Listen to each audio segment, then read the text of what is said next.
Welcome to Theory of Computation. This is lecture number 18. In the last lecture, we talked about Gödel's theorem. As I told you, Gödel's theorem is an extremely important theorem in foundations of mathematics. It is brilliant. What it says is that if we look at axiomatic number theory and we look at all the statements that we can make in it using for all there exist and Boolean connective, and if that language has multiplication and addition in it, and you can make sentences, then there would be at least one sentence which would be true, but you would not be able to prove it. Well, we also saw a specific example of a sentence which was not provable. Then we also proved that we cannot decide whether a statement is true or false in number theory using a Turing machine. In other words, there is no algorithm or Turing machine that you can have which will take as input a statement in number theory and tell you whether it is true or not. All these theorems are extremely important. I told you about Hilbert's program. Let's think about Hilbert's program and see why the Hilbert program was extremely important and how Gödel's theorem had huge impact on Hilbert's program. Hilbert wanted to formalize all of mathematics. So he wanted that all mathematical statements should be written in a formal language. Why would he want all of mathematics to be so formal? The reason for that was, in mathematics, when we make a statement, we want to be sure that every mathematician interprets that statement precisely in one way, that no two mathematicians disagree on what a mathematical statement says. So, for example, when I talk about prime numbers, all mathematicians of the world think of the same thing. The notion of prime numbers in some sense is absolute to mathematicians. It has one precise definition. And of course, it has one precise meaning because we have given one precise meaning to integers and multiplications. Therefore, all of mathematics should be like this. This is what Hilbert argued, that all mathematics should be formalized. So this was a very important requirement in Hilbert's program. And of course, it's extremely reasonable to say that we must make statements which are clear, that statements do not have any ambiguity, that when a mathematician proves a theorem, then everyone should interpret that theorem exactly in one way. The second thing that Hilbert wanted was that we should prove that mathematics is consistent. What that means is that when we have a mathematical proof, the conclusion of the proof can only be true. What this means is that using mathematical logic and other tools of mathematics, we should not be able to prove absurdities. So Hilbert wanted mathematics to be consistent, and he wanted a proof of consistency of all of mathematics. This is extremely important because what we want to do is have faith in the process with which we do mathematics. So if mathematics were inconsistent, then any statement that was proved by a mathematician may be true or may not be true, and that would be extremely useless for us to have proofs of mathematical statements if mathematics itself is inconsistent. Hilbert argued that consistency is a major requirement that we must prove about mathematics. Another thing he wanted was completeness. What is completeness? Completeness is that if there is a mathematical statement, it is either true or false, so we should be able to prove or eventually conclude that mathematical statements are either true or false. So given every statement, whether it's true or not, there should be a proof of it. And Hilbert said that we should prove that mathematics is complete in the sense that all true mathematical statements can be proven. This way, if somebody hands us a statement, we would either be able to find a proof of that statement, or we would be able to find a proof of its negation. So we'll be able to conclude whether the statement is true or false. This was the requirement of completeness. The last thing he wanted was decidability. If you think about decidability, decidability is a very interesting concept. If all of mathematics were decidable, then all mathematicians could follow one algorithm. There would be one universal algorithm that would be able to decide the truth or falsehood of a mathematical statement. If mathematics were decidable, there would be one simple algorithm which you could follow, and you would be able to prove any theorem you wanted. Of course, it may take you a very long time to find that proof, but if you were to simply follow that algorithm, you would eventually get to the proof of that statement or the negation of that statement. However, Gödel came along and Gödel showed that there is a statement in number theory that you can write in number theory which has no proof. Thus, there was at least one statement which was true but not provable. This means that if we look at the system, the number theory, which we call Peano axioms, and we look at all true statements that come from them, then those in that system there is at least one statement which is true but not provable. We can think about this whole idea in another way. Think of all possible statements, and since these are statements, they are either true or they are false. So, in some sense, the truth and falsehood of a statement is always determined by the statement.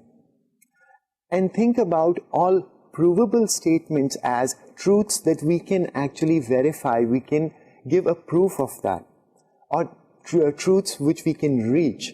And what Gödel was saying is that in this system there is one truth which this system itself cannot reach or we cannot prove. Gödel's theorem had a huge impact on Hilbert's program. Hilbert's program had to be abandoned. Since number theory itself is a system which is consistent but not complete, therefore there was no chance of proving that all of mathematics is consistent and complete. You may ask one question which is very interesting. The question that we took one statement that was the statement given by Gödel, which we then showed was true, and then we said that it was not provable. So when we showed that statement was true, didn't we actually construct a proof that the statement is true?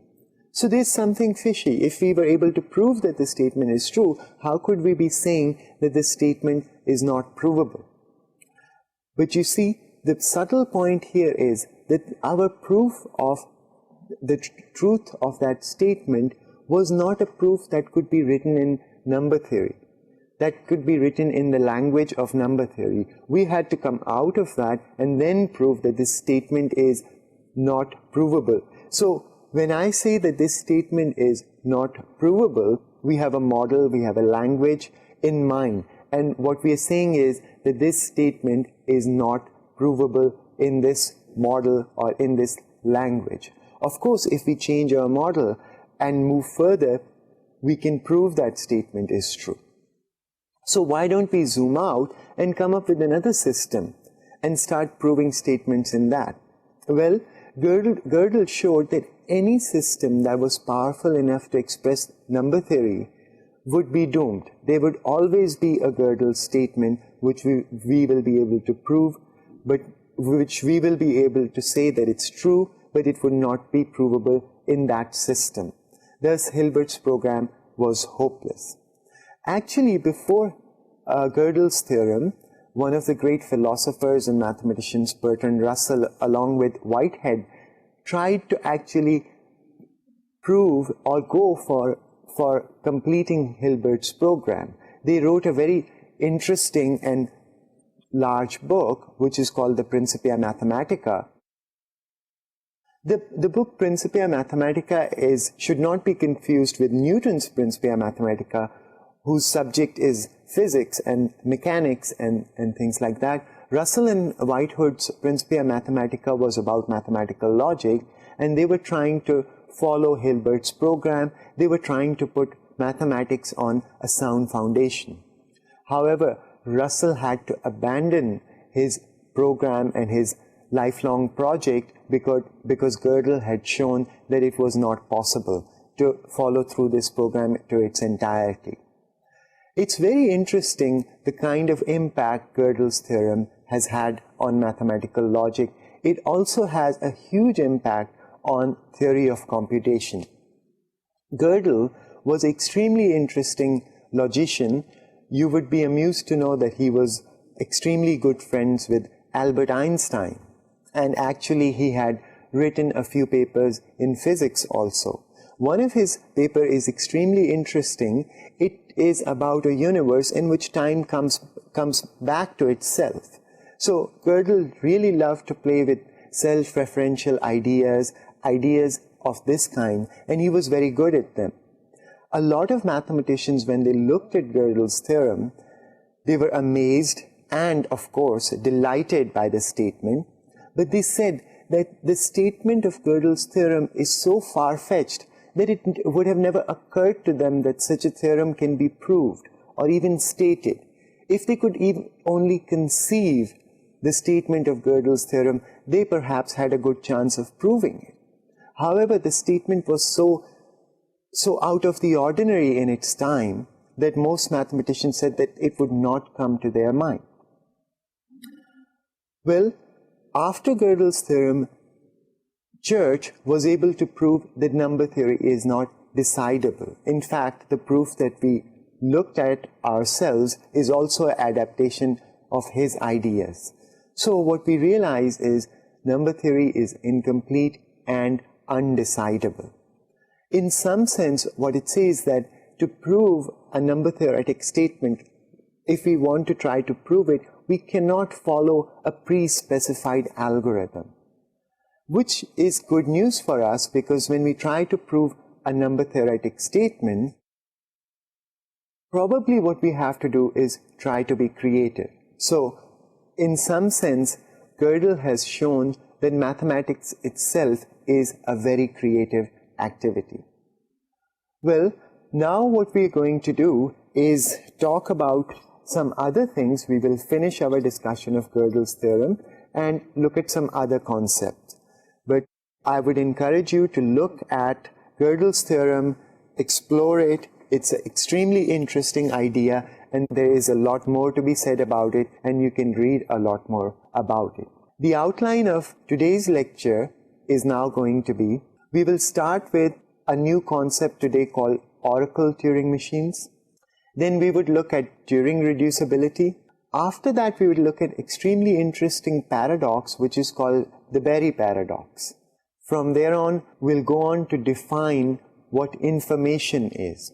We will talk about minimum length descriptions, and in the end, we will touch a bit on what descriptive complexity is.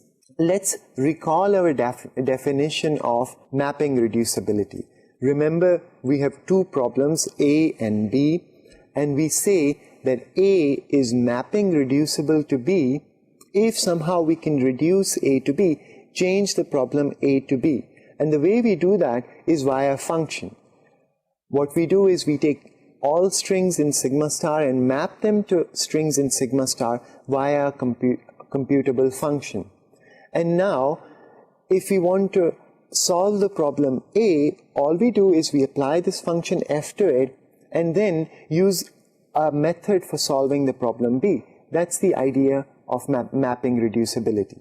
The precise definition of mapping reducibility is that A is mapping reducible to B, written as A is less than or equal to sub MB, if there is a computable function f such that it maps sigma star to sigma star, and such that for all x, x is in A if and only if f of x is in B. This is just one way of reducing a problem A to B. What we can do is ask the question, is this the most general way of reducing problems to other problems? If we think about this a little bit, we would realize that this is not the most general way of reducing problems to other problems.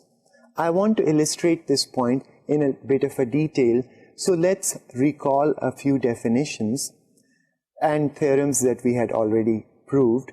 Remember that when we were studying mapping reducibility, we said that suppose A is reducible to B, and if B was decidable, then A must also be decidable. Similarly, we said that if A is reducible to B, and if B is Turing recognizable, then A was also Turing recognizable. We actually use these theorems a lot in order to prove that not just the halting problem, but a lot of other problems are undecidable. Usually, we were using these theorems in their contrapositive form. So, what we were saying is, suppose A is undecidable and A reduces to B, then B must also be undecidable. Similarly, we were saying that if A is not Turing recognizable and A reduces to B, then B must not be Turing recognizable also. Let's have a look at the formal statement of this theorem. Recall that we proved that if A is reducible to B and if B is decidable, then A is decidable. And if A is reducible to B and if B is Turing recognizable, then A must be Turing recognizable. Well, then we studied the halting problem, ATM. Recall ATM, the most important problem that we have been studying in this course. ATM is the set of all encodings of M, W such that M accepts W. What we know about ATM and what we proved was that ATM is Turing recognizable, but it is not decidable. What can we do? From there, we can conclude that ATM complement is not mapping reducible to ATM.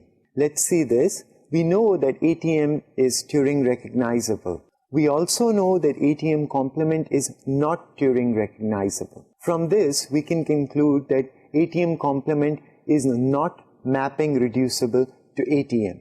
Why is this that we can conclude that ATM complement is not Turing reducible to ATM? Well, ATM is Turing recognizable. So, if ATM complement were reducible to ATM, then ATM complement would be Turing recognizable, which would be a contradiction. Remember that ATM complement and ATM, only one of them can be Turing recognizable, because we have proved that if both of them are, if a set and its complement, both of them are Turing recognizable, then that set is decidable. Therefore, we know that ATM complement is not Turing recognizable. Thus, there is no way to reduce ATM complement to ATM. However, intuitively, think about a problem and its complement. Well, roughly they are the same problems.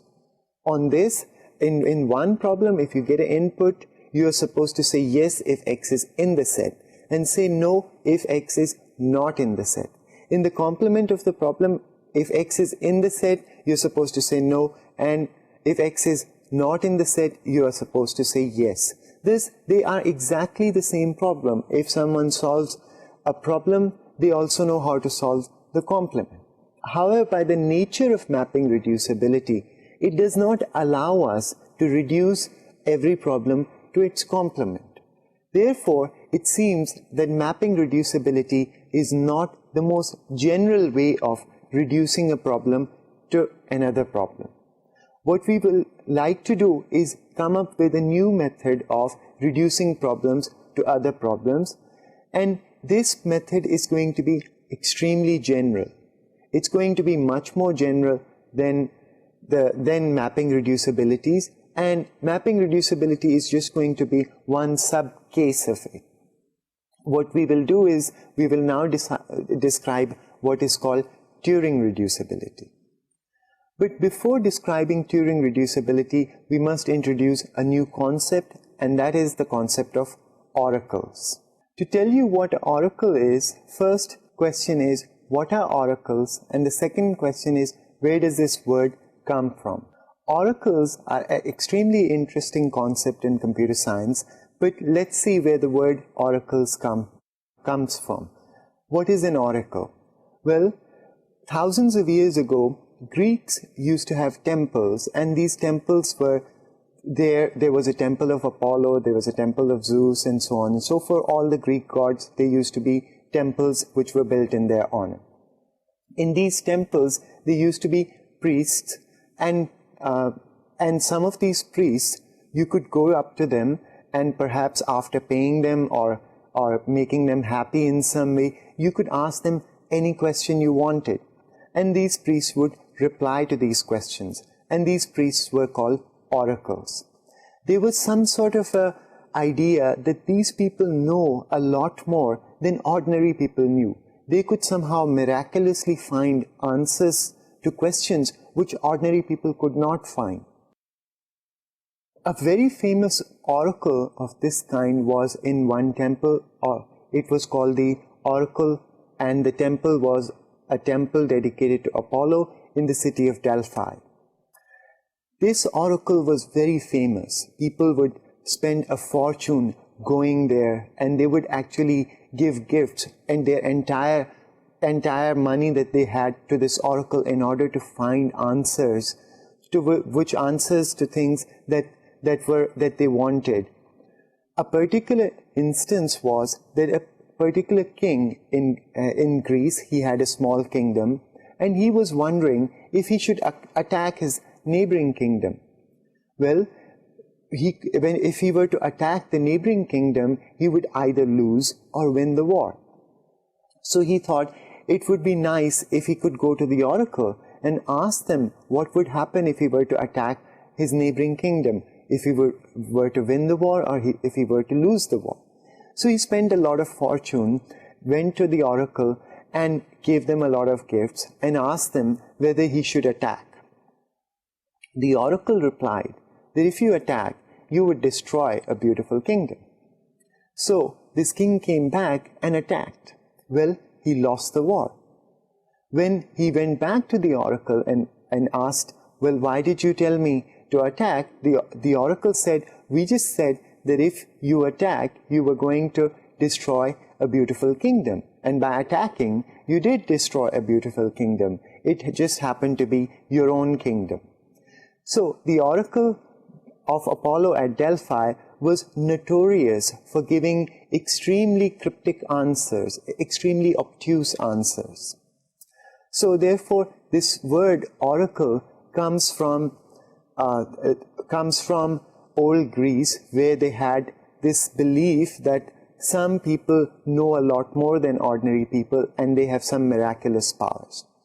We are going to use this concept in computer science, of course, not to find answers to questions that we don't know of, but to study computability theory and to define Turing reducibility. In order to define this, we will first define what an oracle tape Turing machine is. An oracle for a language B is going to be an external device that solves the membership problem in B. An oracle tape Turing machine has a special tape on which queries are written, and the machine at any point in its computation writes a string W on the oracle tape and enters a special state Q question mark. If W is in B, then in the next state, the machine goes in the state QY. Otherwise, it enters the state Qn. So, you can think of an oracle tape Turing machine as an ordinary Turing machine, but it has an extra tape, a special tape which is called the oracle tape. The machine is using an oracle B. So whenever it wants to know whether a particular string X or W is in B, it writes that string on its oracle tape and then enters a very special state called Q question mark. And in the next step, it knows the answer. It miraculously knows the answer. So somehow this oracle device, we think of it as having a special status, and it solves the problem, the membership problem for B, for free or in one step and returns back the answer. So that is the concept of oracle tape Turing machine. Let's have a look at the picture of an Oracle tape Turing machine. As you can see, in this Turing machine has an ordinary read-write tape on which you give it input and it performs the computation, but it also has an extra tape, which is the Oracle tape. And of course, this Turing machine has 3 extra states. These states are used to get answers from the Oracle. The machine writes W on its Oracle tape and enters the state Q question mark. If X is in B, then it ends up in state QY, otherwise it ends up in state QN. Thus, this Turing machine has access to some magical device which solves the membership problem for B for this Turing machine. Well, of course, we cannot make or build such magical devices. However, we can do theoretical studies of these things. What we can do is we can ask questions like, what would happen or what would computability theory look like if we were to solve, if somebody were to magically be able to solve the ATM, the halting problem? Would computability theory look extremely different, or would it look more or less like it looks now? So, if we want to study problems like this, what we can do is we can study Turing machines which have access to an oracle that solves the halting problem for them. So, the concept of oracles allows us to study computability theory relative to some other problems, relative to the problem B, which we assume it can be solved for free. We can think of an Oracle tape Turing machine as a Turing machine that has been given a subroutine which solves the problem B for it. So what you can do is you can think of a program which is running and it has been given a subroutine B, but it doesn't have any code for this subroutine B. Every time it enters, every time it calls this subroutine B, somehow miraculously it gets its answer back. Having an Oracle B is like having access to magical power that answers questions. Of course, this only answers questions about B. It can only give you the answer whether a string is in B or not. A Turing machine with Oracle B will be denoted by M superscript B. Let's look at an example of such a Turing machine. So what we will do is we'll describe a Turing machine that actually uses an oracle. Before doing that, let's think about this a little bit. Suppose if a Turing machine uses an oracle and the oracle, the set B, so a Turing machine uses an oracle for B and the set B itself is decidable. Well, in that case, we could replace this oracle for B with another subroutine, and therefore we could eliminate the need for an oracle. However, if a Turing machine uses an oracle which is an undecidable set, so it uses an oracle for an undecidable set, then we cannot remove this oracle. So remember, when we are talking about Oracle tape Turing machines with oracles, we're not saying these problems are solvable or decidable. We're only looking at what would happen if this problem were to become decidable, or hypothetically, if this problem were decidable, what more we could do. Let's look at a concrete example now. We know that ATM is undecidable. Recall that ATM is the set of all M, W such that M accepts the string W. We also studied this other language which was undecidable, that was ETM. ETM was the set of all M such that the language of M is empty. Now we have two undecidable sets. So what we are going to do is we're going to ask the question, what would happen if ATM were used as an oracle? Can then we decide ETM? That's a very interesting question. What we're saying is, suppose aliens or some other magical power gives us a device which solves ATM, which solves the halting problem for Turing machines.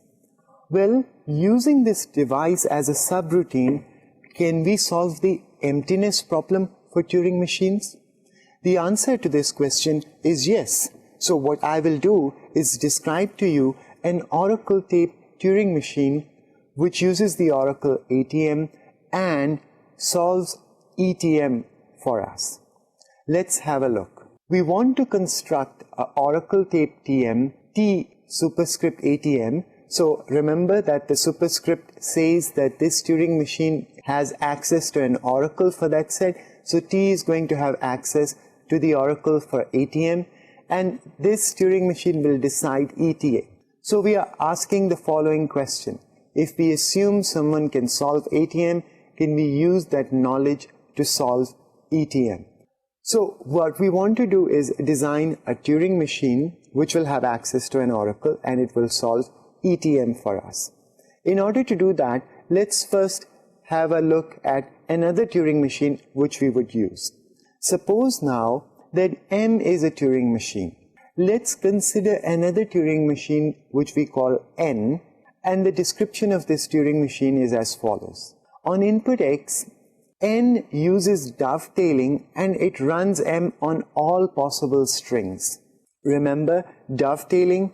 We were able to run a Turing machine on infinitely many strings in parallel. What we do is we run M on the first string for one step, then we run M on the first and the second string for 2 steps, and then we run M on the first, second, third string for 3 steps, and so on.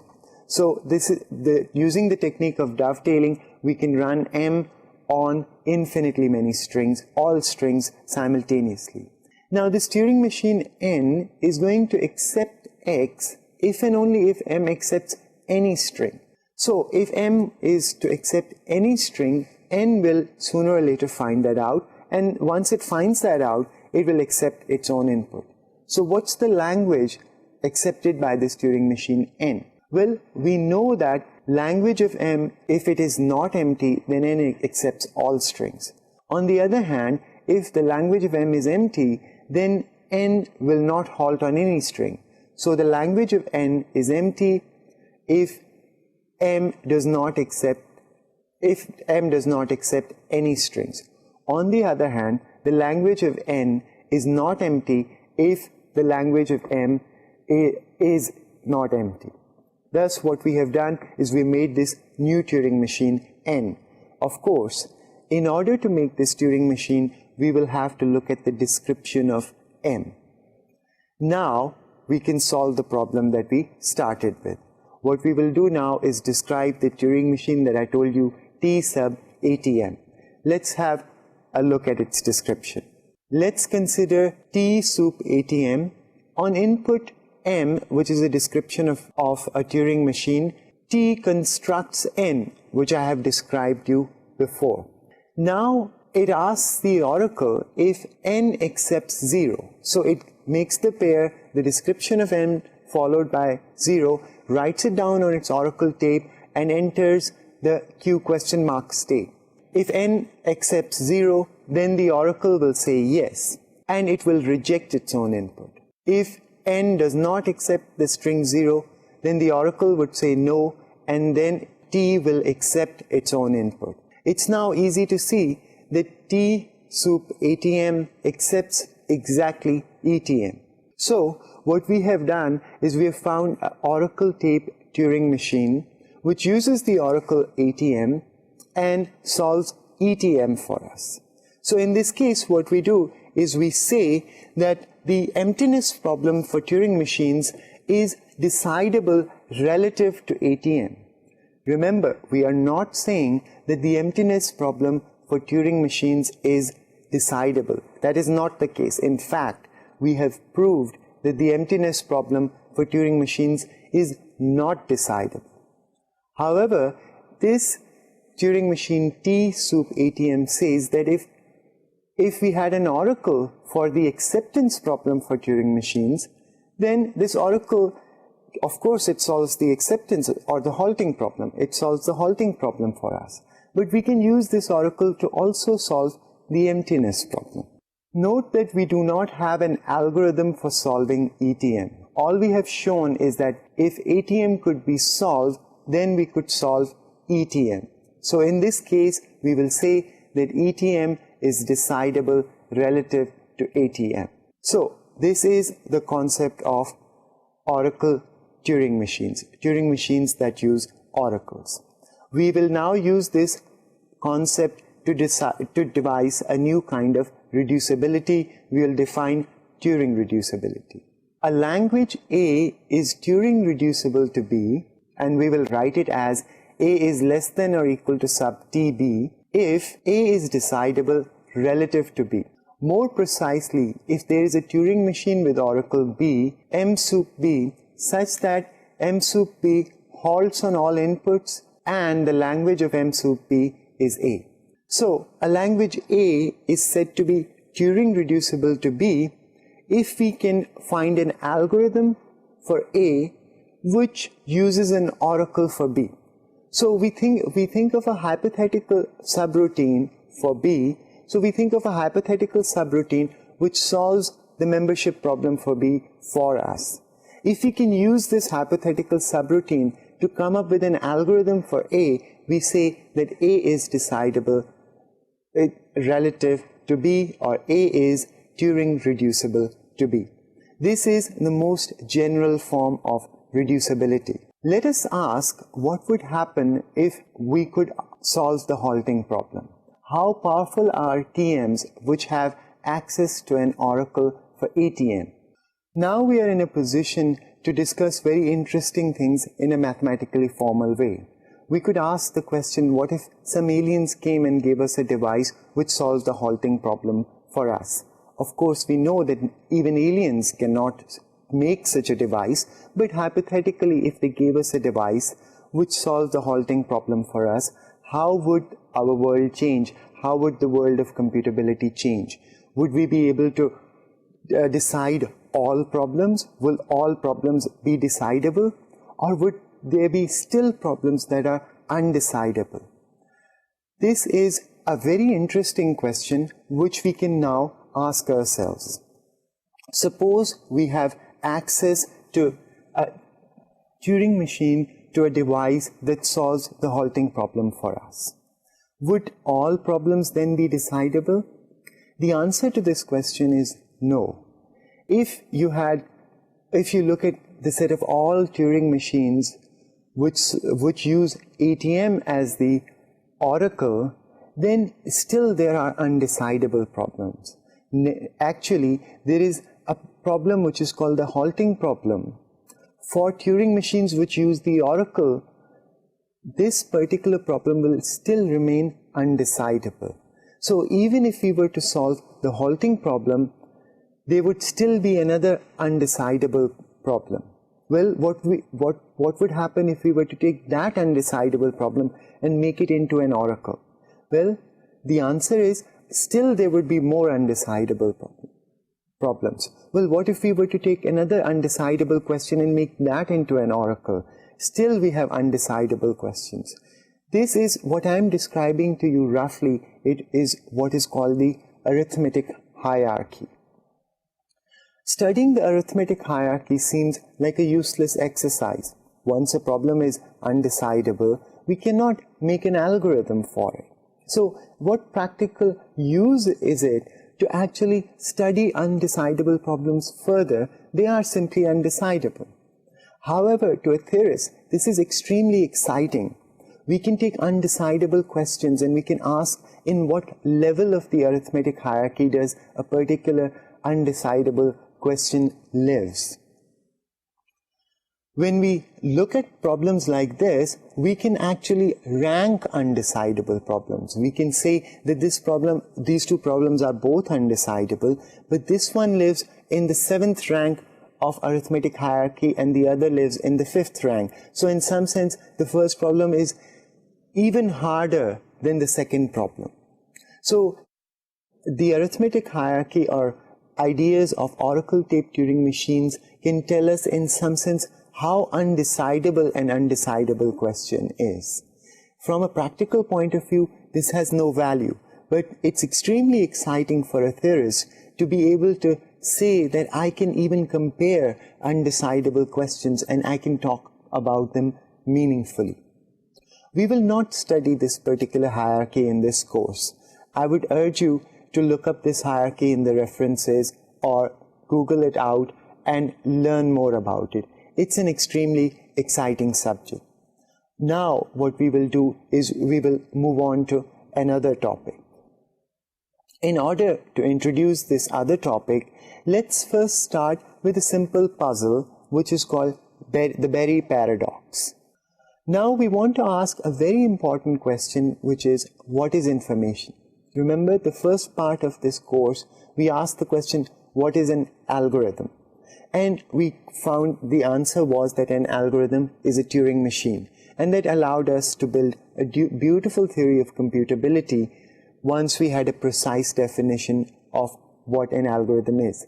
Similarly, if we ask a very basic question, what is information, we would be able to develop a beautiful theory. In order to do this, we will start with a simple puzzle, a paradox, which I told you is called Berry's paradox. Let's have a look at this paradox. The smallest positive integer that requires at least 20 words to describe. So this sentence is describing something. It is describing a positive integer. First thing to notice is that this sentence is describing something because there are infinitely many integers. Hence, we cannot describe all of them in less than 20 words. So there must be some integers which require more than 20 words to describe, and pick up the smallest one of them. So this sentence is describing a number. However, it is describing a number which requires at least 20 words to describe. Well, what Berry did was looked at this statement very carefully. He first wrote a statement which describes the smallest number that requires at least 20 words to describe, and then looked at what kind of number that would be. The smallest positive integer that requires at least 20 words to describe. But if you carefully look at this sentence has only 12 words. This sentence is describing in 12 words a number that requires at least 20 words to describe, and this is a paradox. How can a sentence which is only 12 words describe a number which requires at least 20 words to describe? And this is a paradoxical situation, and Berry asked what the solution to this paradox is. The solution to this paradox is not very difficult. Actually, there is no paradox. When we realize the word describe does not have a precise meaning in English, we realize that the Berry paradox goes away. The problem here is we do not have a precise definition of the word describes.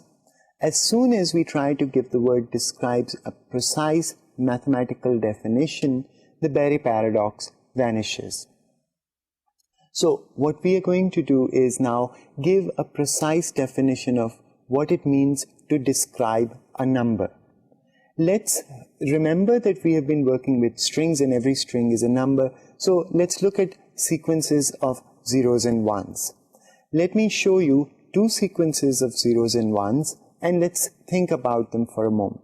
As you can see, the first sequence, A, it has a lot of repetitions. In fact, A is just 1 0 1 0 1 0, and that is repeated many times. If you look at the other string, B, that does not seem to have any pattern in it. It just seems to be that somebody has randomly written down 0 or 1, and we cannot find any pattern in it.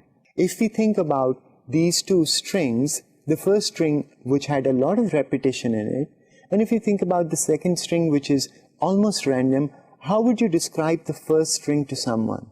Well, you could easily say that it is 1 0 repeated so many times, 30 times or 25 times. On the other hand, if I were to ask you to describe the string B to me, there is no other description of B that you would be able to give. What you will have to do is tell me each single bit of it. So the description of B, it has to be in some sense as large as the string B is itself. On the other hand, the description of A is very small. You could say it's 1 0 repeated so many times. This is what the thing is. A has very little information and B has a lot of information. This is going to be our concept of information. If you write down a string, we can ask how much information does that string have. And we will say that a string has very little information if we could describe it by very few bits.